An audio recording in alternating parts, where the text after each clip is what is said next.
Hi, this is Michael Uslan. You're listening to Batman on Film.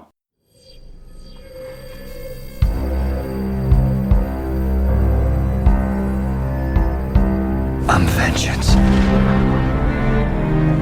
I have given a name to my pain.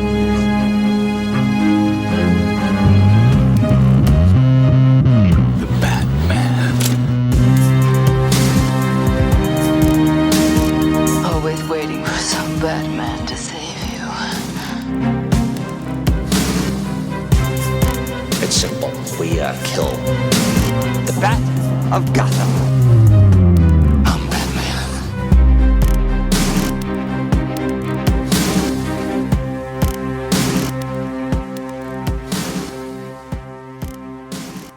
Hello, Bat family, and welcome to this episode, number 181 of the Batman on Film podcast. BOF is the sponsor and a proud member of the Batman Podcast Network. Check out all the other shows over at batmanpodcastnetwork.com and follow us over at the Twitter. It's with the @ symbol, then BatPod Network. A little bit different than the website, at BatPod Network. Follow them. A lot of good shows. You're going to like it. Hopefully you like this show. I'm Garret Grev. Thank you for listening.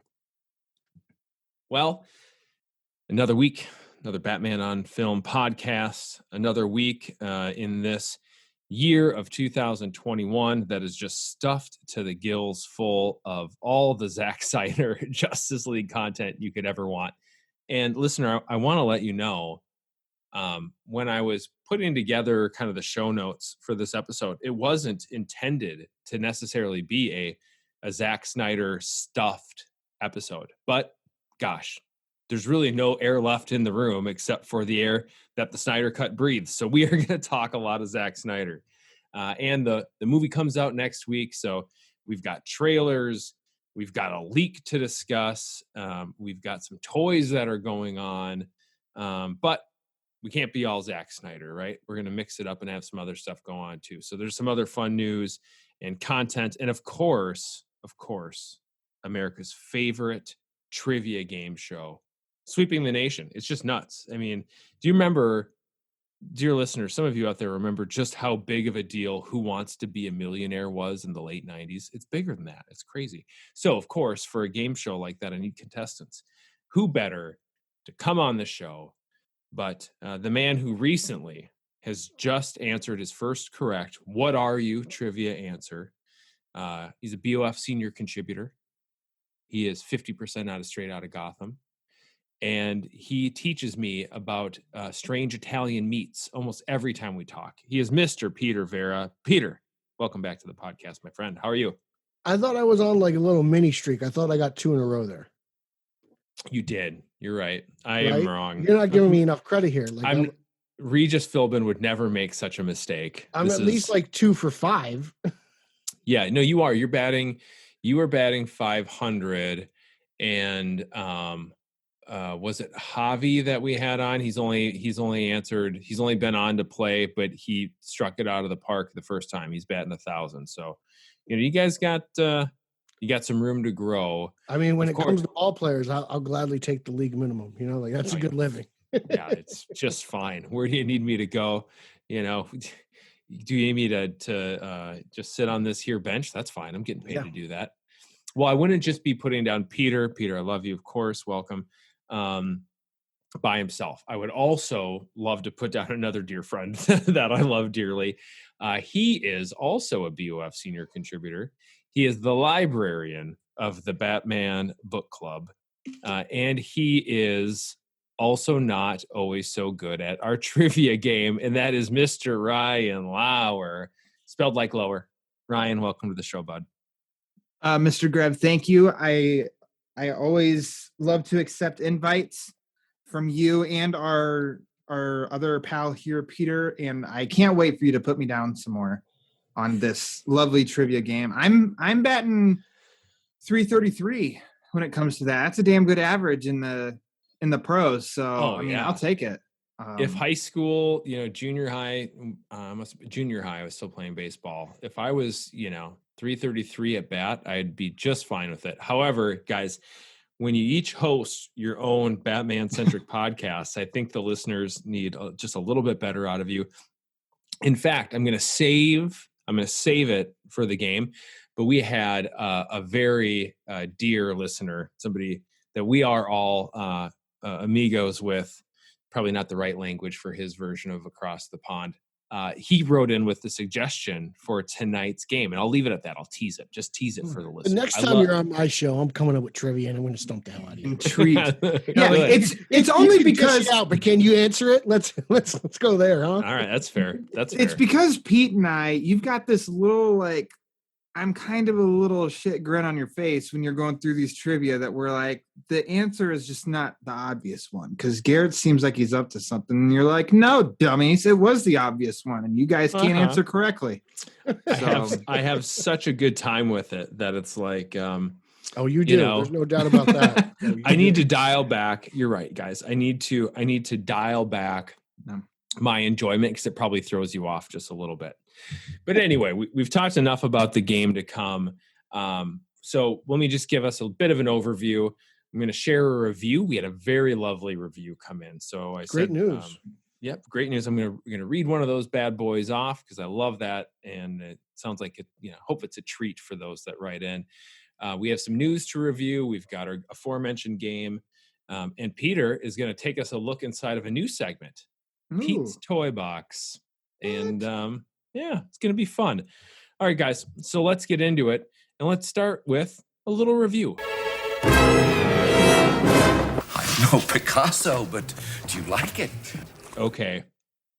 As always, listeners, if you send in a review, whether it is on the Apple site, the podcast, or the podcast page on Batman on Film, Stitcher, wherever, I will find it because I am an egomaniac and I want to see what people think about the stuff I do. I will find that review and I'll read it, even if it's not super duper nice. If it's extra nice, for sure it's going to get read. But you know what? I've got a sense of humor. I'll read a bad one. Please don't send bad ones. The subject is the best dadgum Bat Bros. And it already has my heart. Vigilante 1939. I think we know these guys. I have to say, as someone who initially couldn't have been more hesitant to jump into the podcast realm, listening to the BOF podcast over the years is a big reason why I started. These guys really continue to drive my passion for not only Batman, but this capes and tight stuff in general. They may tell you how it is straight up, and you may not always agree with them. But it always comes from a good place. Lastly, I'm Zednik. That leads me to believe this is our good buddy, Mr. Zednik, from the aforementioned Vigilante 1939. I tell you what, there's nothing more flattering to me than when other people from different podcasts leave reviews or shout you out on Twitter, because it's a nice little community in the superhero world. Guys who like to get together, probably late at night and sit on microphones and talk to one another and record it. So thank you very much, Mr. Zednik. Thanks, Zeddy. I also like it because Zeddy and the Vigilante Boys, I mentioned, Zack Snyder's Justice League. Peter, you are the official BOF Zaddy. Ryan, you basically share the title. I watch everything, and I'm Minnesotan, so I try to be nice about everything that I watch because I don't want to be rude. Maybe a little too nice. Yeah. These dudes are taking it to a whole different level. And, that's not necessarily what Batman on Film's known for. Like, the Vigilante Boys are so psyched. They're actually, by the time this drops, you could probably check them out. They're doing like a Snyder cut, tailgate party. So if you follow them, on Twitter, check out the links for that. But they are all, nerds. They're all in on this. So I like it. Bill shoots it straight with his thoughts on that approach to the characters. So even though they don't always line up with the same proclivities around the characters, it's nice to know that they still listen. That makes me very happy. All right, guys.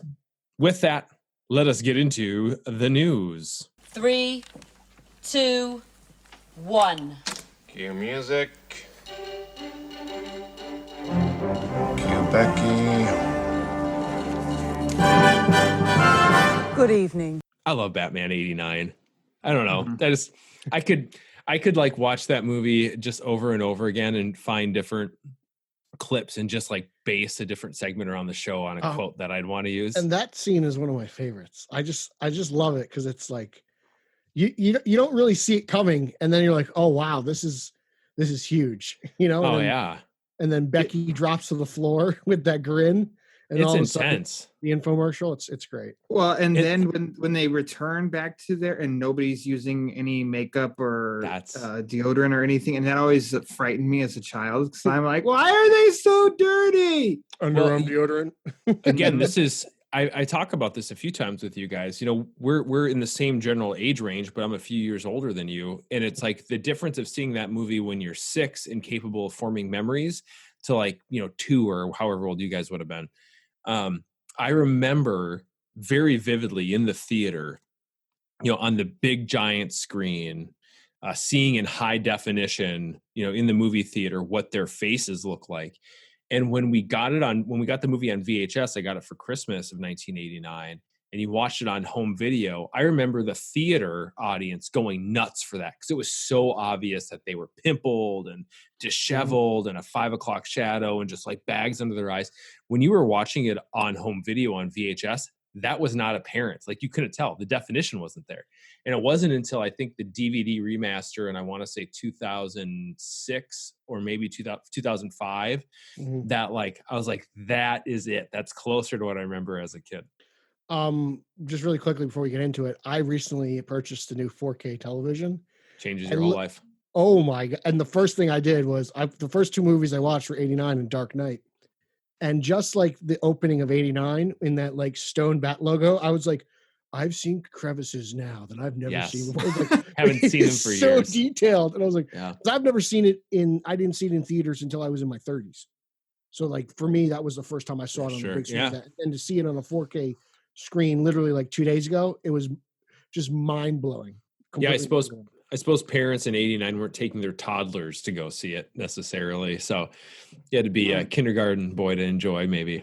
Well, my last thing on 89 before you progress here is that I recently completed my Lego Batwing, which has revitalized the interest in the Lego Lawrence boombox and everything, because every Lego Batwing comes with its own Lego Lawrence, and it is the greatest thing I never knew I wanted so bad. To be honest, I don't even really want the Batwing. I just want Lawrence. You want Lawrence? That's all I want. Come on, Lego. $300 for a Lego. I still think you should gold plate that bad boy and make a sweet necklace. I'll think about it. Like Flava Flav. Yeah. That's what I'm talking about. Big giant clock. Anyway, guys, we didn't, boy, is 89 great. Let's get into the news. Yeah. So a movie that is not Batman 89 that we've referenced several times already is Zack Snyder's Justice League. And oh boy, guys, if you want to see some trailers for this movie, this has been the week for you.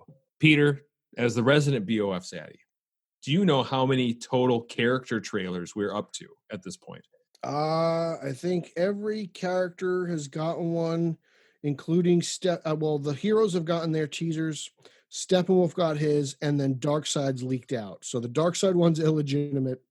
So basically, all the big players have gotten their teasers, and out of all of them, I actually think the best one was Steppy's.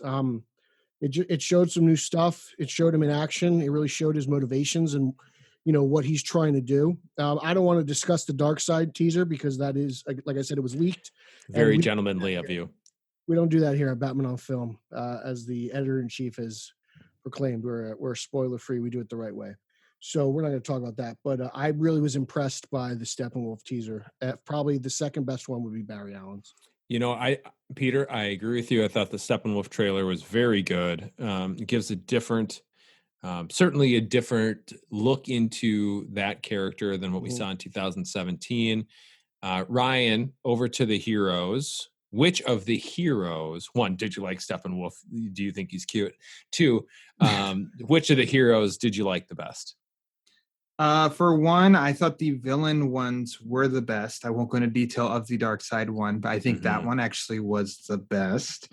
But out of the hero ones, Batman, because I'm a Batman guy at heart, and that one started with that kind of long kind of pan shot around Batman to reveal the definite Dark Knight Returns tank inspired vehicle it looks like, and that's what he's standing on. And I mean, that's just Batman. If I'm going to see Batman, I'm going to get excited. So, and that was something we hadn't seen yet. So that was also our first taste of Ray Porter's Darkseid voice, which is very impressive. Yeah. And I felt like that. I mean, Batman's, I think a trend in a lot of them is it seemed like it was just expanded shots of scenes that we've seen before, in some form or another. It's a lot of them. Peter, you're going to get people upset now. It's a different movie. It's totally different. There's nothing even the same. Not even the 20% that Snyder says is the same is the same. It's a totally different movie, Peter. I'm sorry. I spoke out of zaddy. You're the zaddy. Why am I defending it? This is what you're here for, man. You two have switched roles. I know. How the tables have turned. Turned heel. Yep. Can I do something that is not very me of me? I will tell you what my least favorite was. Is that too off-brand? Whoa, hey-o. I can't wait to hear this one. Yeah. My least favorite was Superman. Knew that was coming. I was totally not impressed or psyched with Superman. One, I have that scene. It is in it's on the 4K version of Justice League that I have already in the deleted features. I have Clark walking in that plaid shirt, looking at different costumes, being like, what do I get dressed to wear today? Now the voiceover stuff was different. And I've seen him in a black suit before. So that was kind of a letdown in my opinion. Right. Now because I feel bad that I did that, because I'm typically not the guy that talks about stuff he doesn't like. I try to be the guy that talks only about things that he does like. I thought The Flash was really cool. I enjoyed The Flash. I was really into that. And, hearing Henry Allen speak was really impressive. And I was just, the little bits of Irish we got and just hearing Barry, talk to himself as he's kind of running, and it was cool because at times it seems like he's kind of like running on air. Too. And then it's like with every step, it looks like some kind of surface forms underneath his foot. So I'm very interested to see that scene. And I'm very curious because one of my problems with that movie was in 17 was the Flash. I don't think he was portrayed properly. Definitely seems more serious for this for sure. Yes, I noticed that too. And in Lauer, I am with you. Man, as a Batman lover, seeing that bad boy stand on top of a giant tank tire or whatever, and the camera pans out and sweeps around. It's a great shot. I will say, Garrett, you pointed this out, and I think it's actually pretty fascinating. Aquaman comes out of the bar, chugs a bottle of good old Tennessee whiskey, and then throws the bottle in the ocean. That doesn't very much like what a member of the city of Atlantis would do. Arthur's got no chill, bro. Like your little fish buds are going to get all cut up. There's going to be glass everywhere. It's not cool. It looks very cool. It looks very rock star, but for a dude that's supposed to protect it's metal, the oceans. that's for sure. Now, wasn't his basically all footage that we've seen before too? Aquaman. It was just some VO where you could hear. Oh my gosh, why can't I think of his name? Basically, his trainer, Volko, yep. And Mira's like voiceovers you can hear. I think the teaser with the most new footage was Cyborg. I felt like it felt like a lot of new. And you saw him in the mask, you saw him in the flight. I believe Fisher has said that the only shot of the movie that came out in 2017 that wasn't a reshoot was the GCP rooftop scene. And there's so much money in VFX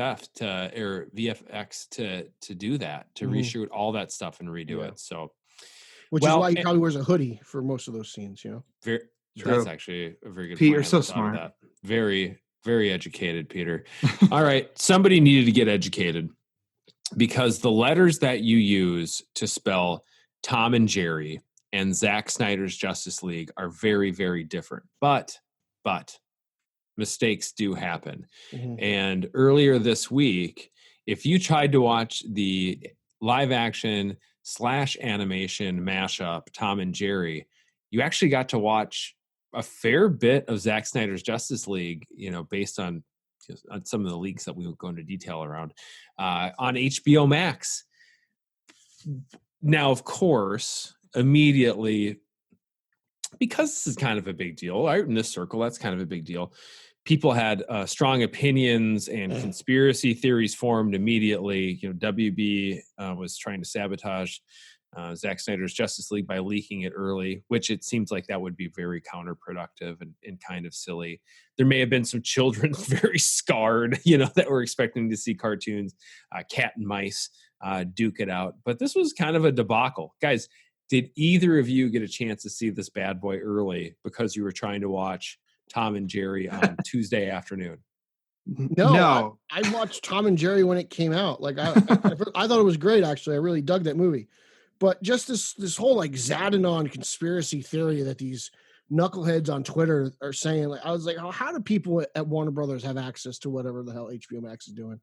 There are two different buildings. There are different companies. Like, what do you guys like? Stop spewing out toxic, just BS, and just be happy. Count down the days. Like, stop with this crap. It was a simple mistake. Some guy checked off a wrong box at work. He probably got fired for it. And just have some sympathy, for crying out loud. Like, I'm tired of the conspiracy theories. Like, get over it, please. Well, and not in all my favorite zaddies, and I say that, with affection and care. Like, I didn't see anybody doing that, Scott McClellan, you guys know, like I have a friendly relationship with Scott. I didn't see him say anything about that. I didn't see, there's a dude I like. He's over from across the pond as well, like DL Ketis. He didn't say anything. Like, the normal guys that are into this stuff don't push this stuff. It's the extremist elements that, old generals don't retire. They just have to keep on fighting the war. It for the people out there that did get a chance to see it, that's pretty cool. It seems like an unexpected. I think it was like treat. only 2 hours worth of the movie. I think it was like half the movie. See, now I'd have been pissed in that regard of like, holy shit. Like, I didn't get to finish. It's playing. Yeah. I get halfway through and then it's just like, oh, nope, never mind. Now it's done. I'm like, damn it. I know. But no, I missed out.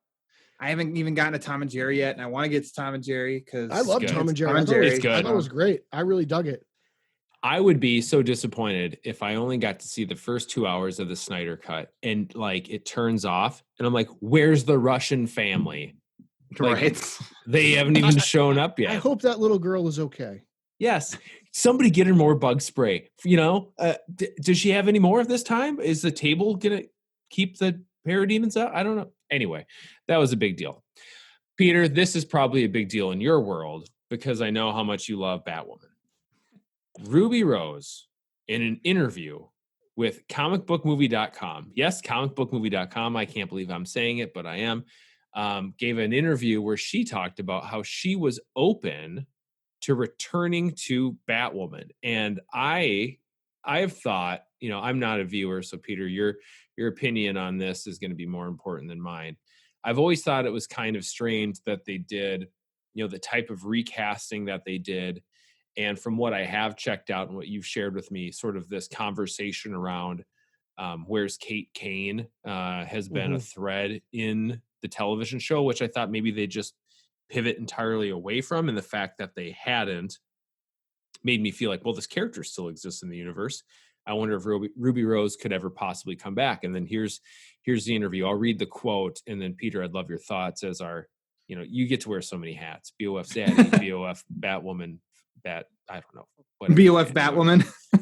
Yeah, he's our BOF Batwoman. You should see this. As Batwoman. You should see this handsome hunk in a red wig.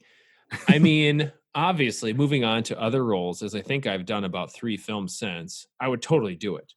I don't think it would serve the story because I think building the new Batwoman is more important than going back too far into Kate Kane. But of course I would. I would absolutely do anything they wanted as far as that. Ha ha ha. I haven't watched the whole thing, but I've watched a couple episodes, and I think how they're handling is beautiful. I think it's her time to shine. That's Ruby Rose on it. That's my Ruby Rose impression. Ha-ha. Even the haha. Yeah, no, she did laugh. That was real. That was legit. Okay. Peter, do you think this is actually happening or could happen in the future? Or do you think this was just, somebody who's in the business responding to a question and probably knowing she was going to get it at some point? This is great PR. That's all it is. She's spinning it. It's kind of like I'd be an ape on the ground for Matt Reeves. Oh yeah, sure. It's one of those things. And, to me, like, it's weird coming from me because I'm the continuity police, but I'm like, hey, look, stay away. She was not very good in the role. She was very wooden. She was kind of, it's very hard to watch. And I think Ms. Leslie has done a tremendous job. I think Batwoman has made great strides. Is it Superman and Lois Lane? No. What is, now, though? But now it's at least a watchable show. I think they've made a lot of progress. And while the show still, it seems like the only character in the show who isn't obsessed with finding Kate Kane is Batwoman Ryan Wilder. It is an interesting angle where a lot of people still are focused on her, which makes sense. I mean, most of the main characters are members of her family, and there are people who worked with her, so the extended family. So it makes sense. I don't think they're doing the wrong thing by searching for her, but I don't think Ruby Rose has any intention on coming back. I think she was just playing nice. And it was mentioned not too long ago, I believe they edited Ruby Rose out of like the final scene of like Crisis on Infinite Earths. Yeah, Batwoman's not in the scene. They like scrubbed her out. So I don't think the CW plans on bringing her back. And if she does, she'll probably be a cameo, and it'll probably just be like the back of her head. So it'll probably be a stunt double with a short haircut. I just, kind of like Gene Hackman in Superman 2, Richard Lester's Superman 2. I don't see it going anywhere. But, I wouldn't be surprised because you know what? Like she said, she wants a paycheck and she'll do whatever they say for the right amount of money. Oh man, I tell you what, I would be such a sellout. Like I would be like, what do you want me to do? Okay, give me like half a line of motivation and then show me where the money is. Done. Yeah. It's for like one episode, for like one scene. Sure. Okay. Whatever. Absolutely. Just to officially pass the mantle or pass the wig on. Go for it. Lauer, have you been watching this, the new season?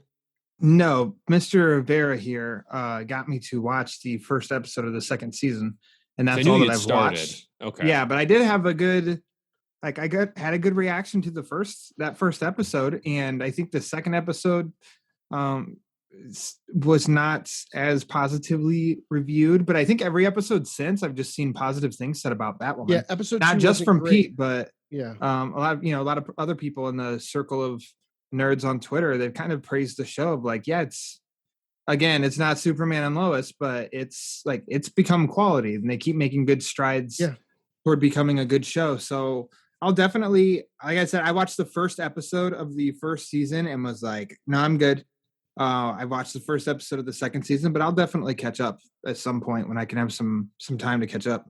Out of the 8 episodes that have aired, I've only not liked one. So I feel that speaks well. That's good. Even if you ended up not liking all the rest, that ends up becoming a better percentage than your first season it's episode. It's not hard to watch. Like season 1 was really rough at certain points, and you're just like, oh man, this is not good. And to binge watch that makes it even more difficult, as I did to catch up for season 2. But I've enjoyed this season. Yeah, it makes it 1 hour on a Sunday. It makes it tough sledding when things are like that. It sounds like the CW is having, a good season overall in the superhero realm. Editor-in-chief Bill J. Ramey likes a nice, tight podcast, right? We're always trying to keep it to about an hour length around here. I've had to apologize the last couple of weeks because I had about an hour of content ready to go. Bill's a big workout guy, right? So he's always in the gym. Like if you can get an hour workout and listen to an hour podcast, that's a good fit. I'm the same way before the pandemic, and I stopped working out and just live in my basement like a troll. But like I've had an hour of content for the last 2 weeks and then went on half-hour conversations about Superman and Lois that I just couldn't hold myself back from. So it continues to be wonderful. So between the positive things I've heard about Batwoman this season and just how extraordinary Superman and Lois has been, like, good for you, CW. Keep up the good work. Yeah, man. And, Black Lightning is still, I think, the second best show on that network. You're always singing the praises for Black Lightning. Yeah, and followed by The Flash. So I think those are the top 3. One thing that I think people could have been ready to sing the praises of if it actually would have happened was a Deathstroke movie after, Peter, this sounds like an Italian name. It's Joe Manganiello. Is that what it is? Is that how I say it? I think he's Italian. Don't quote me on that, but yeah, he's got a vowel at the end. So yeah, dude, it's not Mexican or Norwegian, so I'm lost. It's definitely not a hot dish. No. Well, he's a hot dish. He's a very handsome. Well, yeah, he is. Very if you see fit Magic man. Mike, he is a hot dish. Yeah. So Joe Manganiello went on Josh Horowitz from MTV's Happy, Sad, Confused podcast recently, and then the Hollywood Reporter took it in a few different venues, picked it up and made stories about it, talking about the movie that almost was Deathstroke. Ryan, you and a lot of other people, I know we talked about it on a previous podcast, I think after Justice League 17 came out, where he was included in the not the stinger or the mid credit sequence, which seemed to be setting up a Legion of Doom type scenario, and people were very excited about it. Do you remember at the time hearing the details of what could have been out of that movie, or are these coming out for the first time? That's something I didn't quite remember. I don't remember hearing anything as far as what that tease meant, and there are plans and it's going to happen. And I think Bill, even for BOF, was even kind of saying there's kind of like nothing's going to spawn from this. And he was kind of confused why this was even kept in the movie to tease something that's not necessarily going to happen. Because he didn't see it in his screener. Bingo. Yeah. Exactly. When he got the press screener, it wasn't in there, or whatever event he went to, it wasn't there. But as far as like Deathstroke's movie himself, I'd kept a little up to date on that. I've always pronounced it, and I have no idea, Manganiello. So we'll just call him Joe.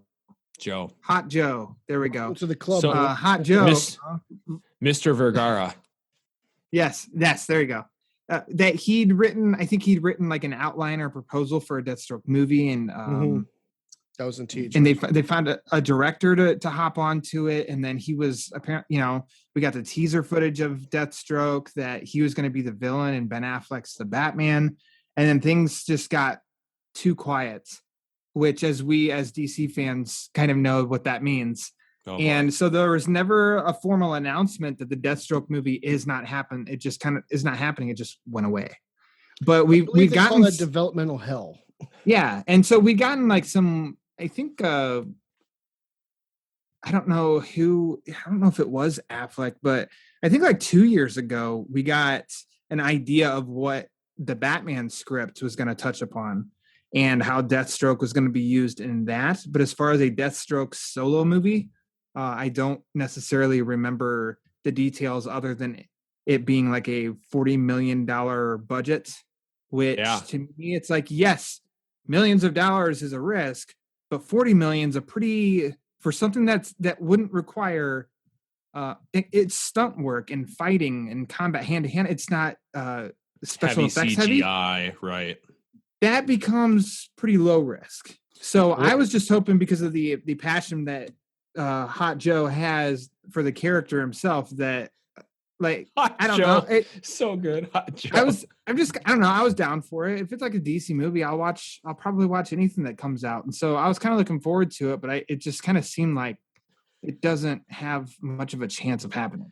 I'm dying from Hot Joe over here, man. It sounds like a diner sandwich or something. Hot Joe. It's like, hey Betty, you want to just get us a couple of Hot Joes and some fries and maybe a milkshake.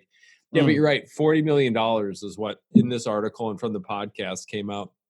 It was Gareth Evans, of the Raid fame, who he had talked to after a couple hours Skype meeting about setting up an origin movie for the character in a big action adventure, but tight, and could have gone on to, for sure made its budget back. Plus, the THR article also said something about, he was in various versions of Suicide Squad. One of them probably was the Gavin O'Connor version before James Gunn joined. I honestly think that this movie just wasn't made because Warner Brothers is trying to move past, or who knows what's going on now, but just trying to abandon what Snyder was doing, just moving in a new direction, and anything really tied to that wasn't already in production, a la Aquaman and Wonder Woman 84, was just going to fall to the wayside. So, we'll see what happens, but that's kind of where I felt they were just like, yeah, you know what, like, let's try to start fresh here. You never know, though. And this is, I think about like Ryan Reynolds and how close, he wanted to make Deadpool for so long. And it's not just because the names are somewhat similar, but when you get an actor that really wants to make the project and is willing to do whatever to get it done, who knows? who knows? You never know what could happen. And you're going to get to see him in Zack Snyder's Justice League. Allegedly, I don't know if that's official, but allegedly he's going to be Ryan there, Reynolds? so- No, yeah, Ryan Reynolds. It's a big. You didn't hear this? Well, Oh, geez. Lauer, this is another example of you not knowing your 90s comic books and remembering My that bad. Amalgamation comics were DC and Marvel crossover. Like, Oh, they're so bad. they're so good. What was it Dark Claw or Night Dark Claw? Claw, yeah. Oh, Do you, God. Peter, do you know it took Paul Herman on Ryan's own podcast to educate him about this event?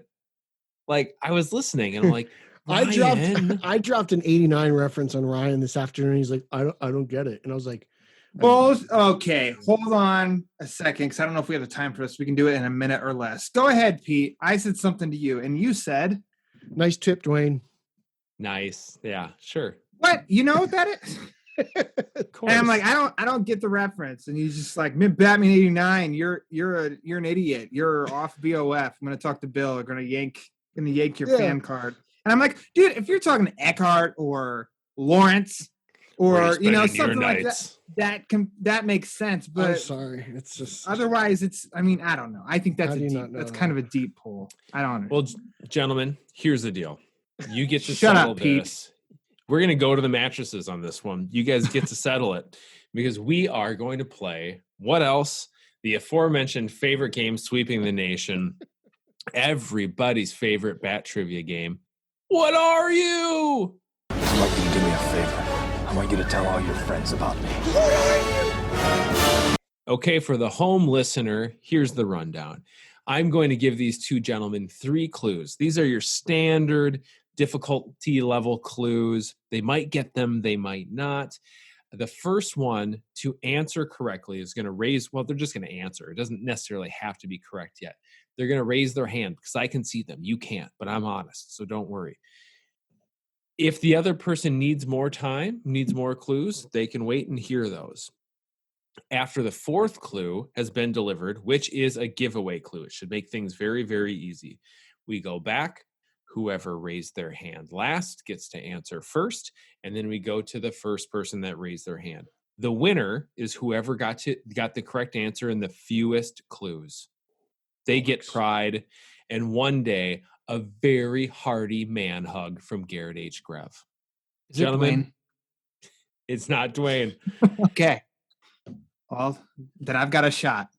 I previously mentioned that the character, so there's your freebie clue. It is a character tonight, was written in and suggested by our correspondent from the United Kingdom, Mr. Tom McClellan. Tom McClellan. Everyone's favorite sport of tea. Yes. I hate everyone and everything, but Thank I you. love Rick Shue. Yes, I was going to say he's everyone's favorite misanthrope and just kind of curmudgeon, and God bless him for it. Yep. Huge Good Meghan people. Markle fan.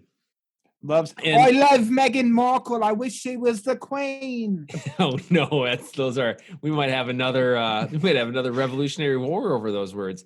Listener, if you would like to write in, if there's anything you'd like to hear about, or if there's a person, place, or thing, really any noun you'd like, that you'd like to have included on What Are You? You can email me at garret.grev@batman-on-film.com, garret.grev@batmanonfilm.com. All right, boys, are you ready? I'm ready. I've told you now that it is a character, and your first clue is this character was created in May 1977 by Steve Englehart and Walter Simonson. What are you? This is so Lauer's answer. There are no hands up, so we're going to move on to the second clue. This character, after a decades-long absence from the comics, he returned in 2007 in an issue of Detective Comics number 825. This surprises me because we all know that Tom McClellan doesn't read comic books. He watches the movies and acts like he knows everything about comics. Carry on. Well, good for you, because you led into the clue number 3 very well. Okay. This character was, Peter's got his hand up. We'll see what happens. Ryan's not ready yet. This character was originally intended to have a role in Batman 89, but the character was turned into Carl Grissom, a crime lord, but not the politician as previously depicted in comic books.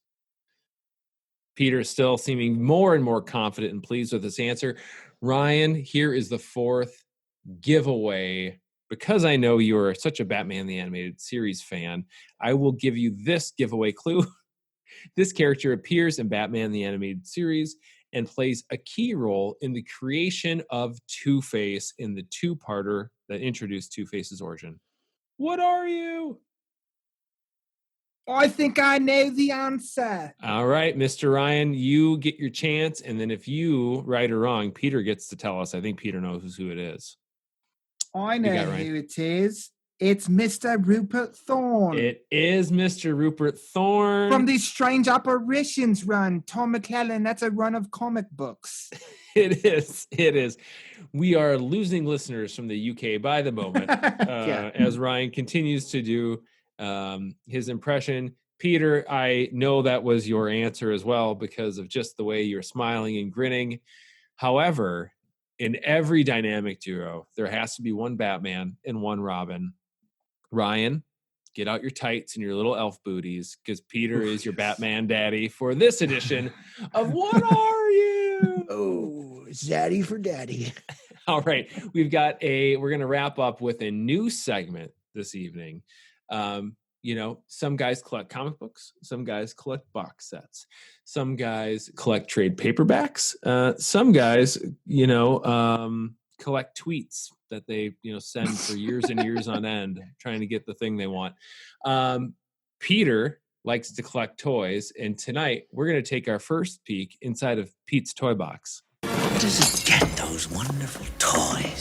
All right, Peter, the theme of the night has been a bit Zach-activated, so to speak.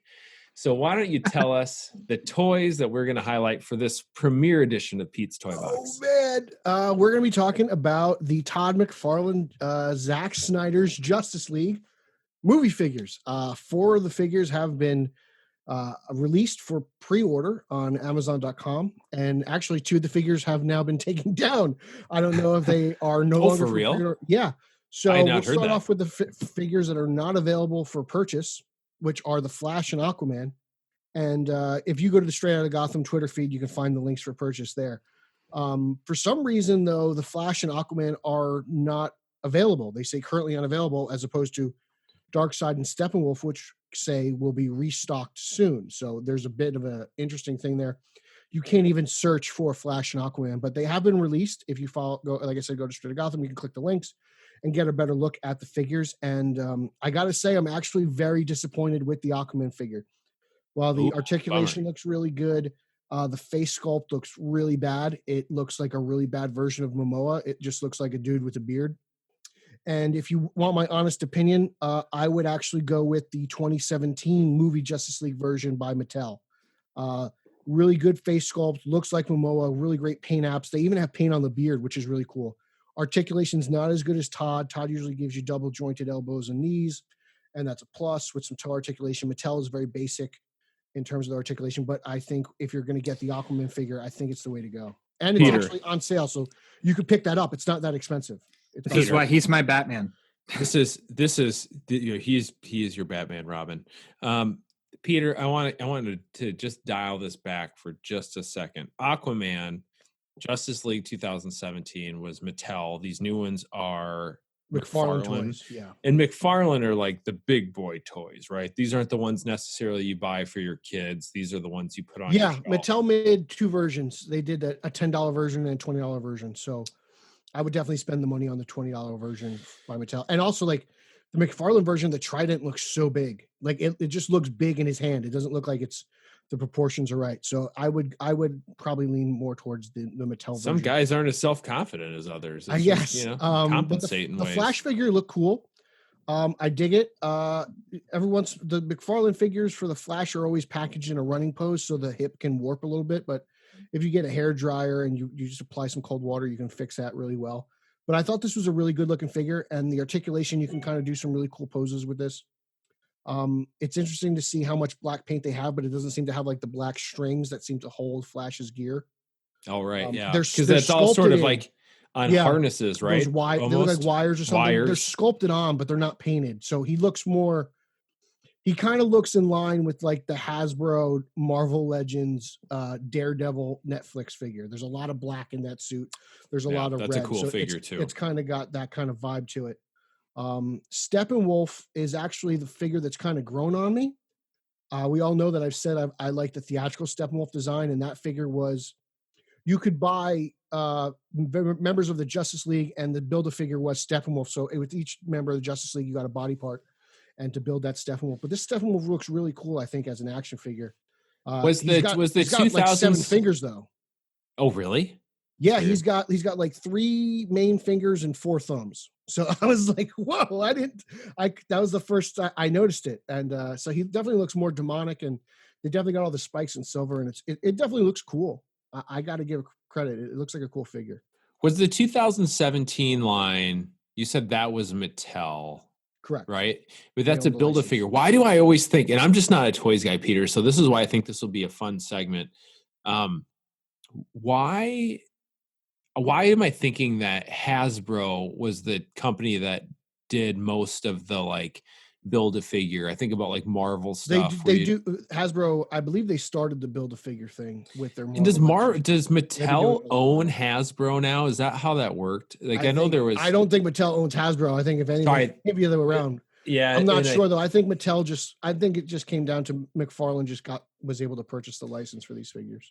This is so difficult for me because if we were for some reason to have a segment on the show called Garrett's Toy Box, and it was focused on early 1980s Mattel Masters of the Universe, like figures that even came out before I was born, like I could tell you everything about it. I don't know who owns them. I just think they lost the license. I think Hasbro purchased Kenner. Mattel is still separate. That's the way. I believe that's true. And then the final figure is Uxas, aka Darkseid, and this is actually my favorite figure of the ones that have Lauer, do you hear this with the Uxas stuff? Yeah, I've been educated on the Uxas and what that means. I watch a lot of state TV apparently. So the Darkseid figure gonna get us in trouble. The Darkseid figure is really cool. I think it's a really good depiction of the character as we've seen from the trailers.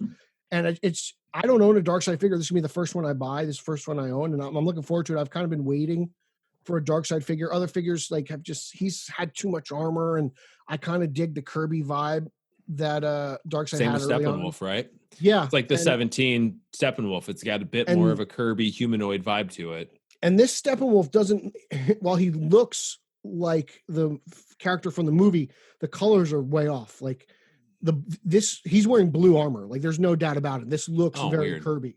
Yeah. He's got the exposed chest, and you can see the Omega symbol on the chest, but he's got the blue mini skirt and kind of like the blue helmet. And I just think it looks badass. And Steppenwolf, Kirby loved putting a dude in a little mini skirt. He had no qualms about it. It's cool, man. I hope we get a Desaad figure out of this. But the McFarlane Darkseid and the McFarlane Steppenwolf are what they call mega figures, and they are $40 figures. They're big figures. McFarlane's Aquaman and Flash are $20 figures. They fall on the 7-inch scale.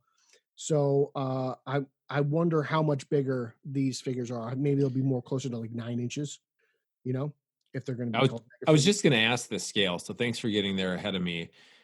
Lauer, I've said I don't buy a ton of new action figures that I don't buy for the kids. I mean, I'm sitting down in the basement. There's a playroom directly to my left.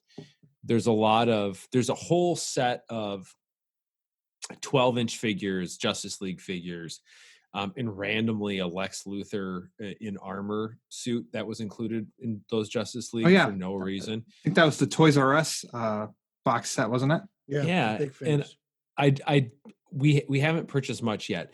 It's a bummer that this movie, I don't want to get sucked into this because, we're almost at time here, and I want you guys to have chances to plug your glorious shows, which I've both listened to this week. But with this being an R-rated movie, I can't really hide behind the fact that I'd buy any of these for my kids. Like my wife knows, I've talked about it. I'm a nerd like that. Are you going to buy these bad boys? And if so, would you consider buying the best ones in duplicate and mailing them to me from Indiana? I don't think I'm going to, because I made it a point to try and stick to Batman action figures only, because otherwise it could take me down a very a bad rabbit hole of just buying everything, and I just don't have the space. So I try to limit to not even every single Batman suit that I see, but just like Batman ones that I actually like. And I bought the tactical suit, Pete's favorite from the 2017 movie.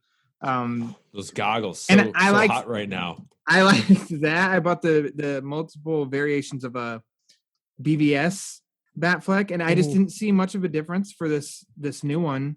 So I don't necessarily see a reason to upgrade.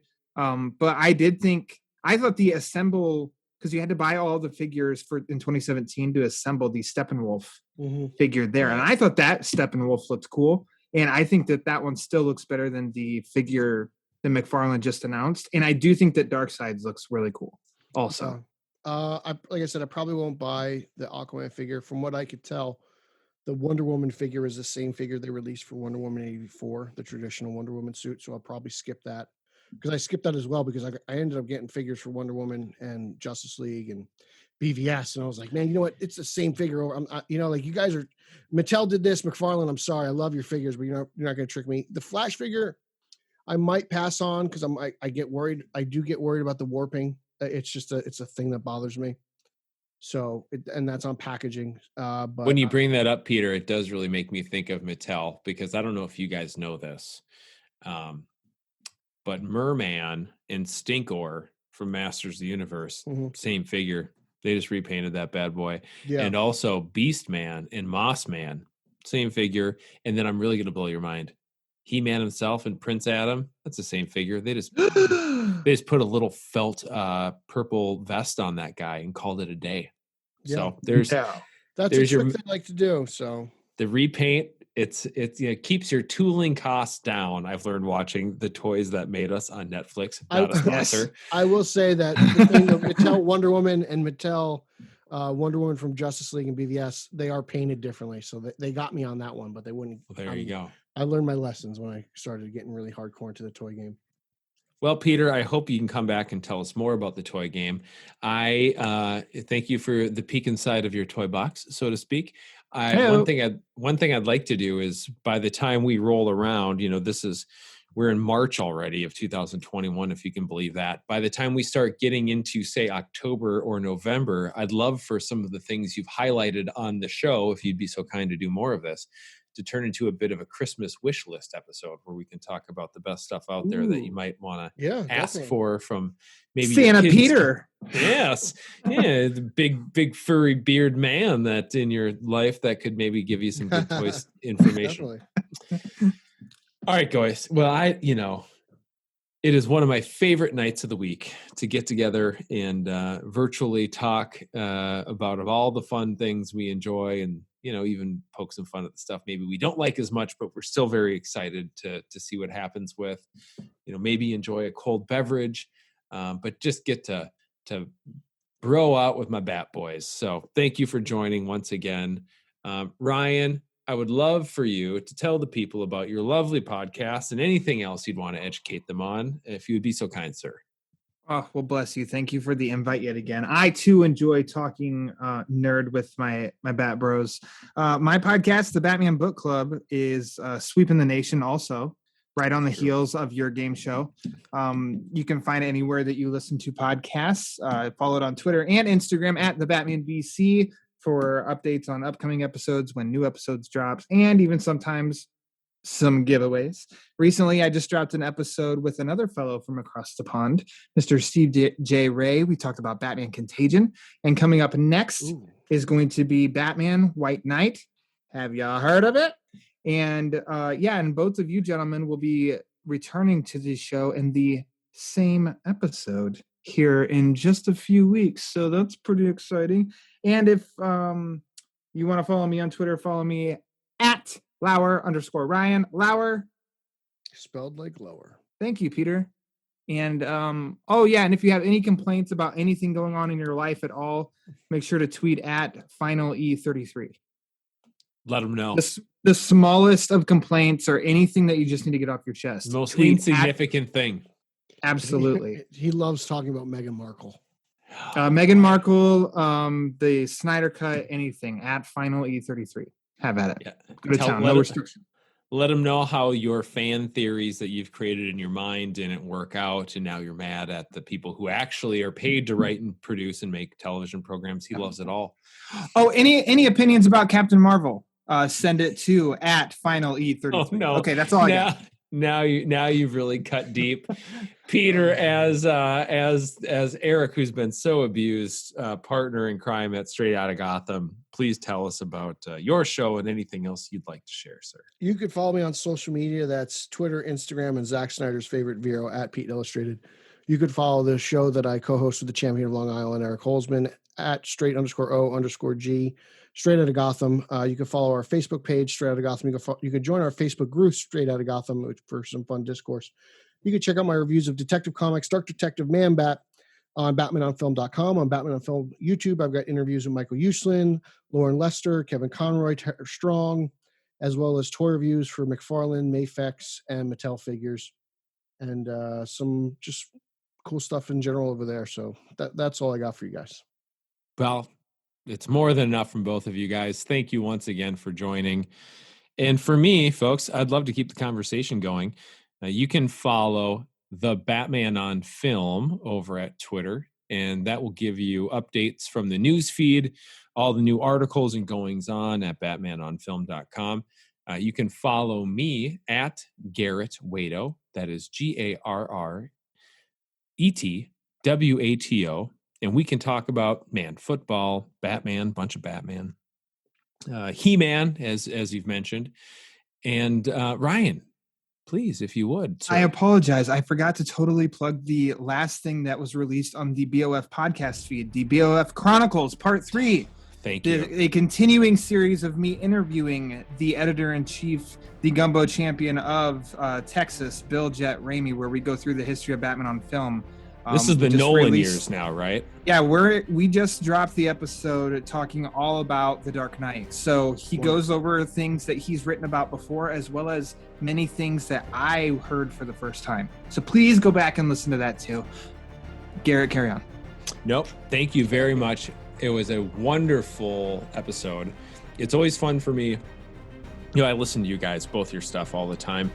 It's fun for me, in particular, to listen to, like, I've been doing this for a few months now, and when I hear the theme music come in and it's not my voice, it's like, oh man, I don't have to be self-critical the whole time I listen to this. Listen back to it, and a very, very interesting and important time as a Bat fan and a BOFer. So do not miss that episode. And because you mentioned Nolan, I think it's only fair, listeners, to remind you once again that it's not who you are underneath, but it's what you do that defines you. Thank you for listening. You have been listening to the official podcast of the one and only Batman on Film website. On Twitter, follow BOF at Batman on Film and the Batman Podcast Network at BatPod Network.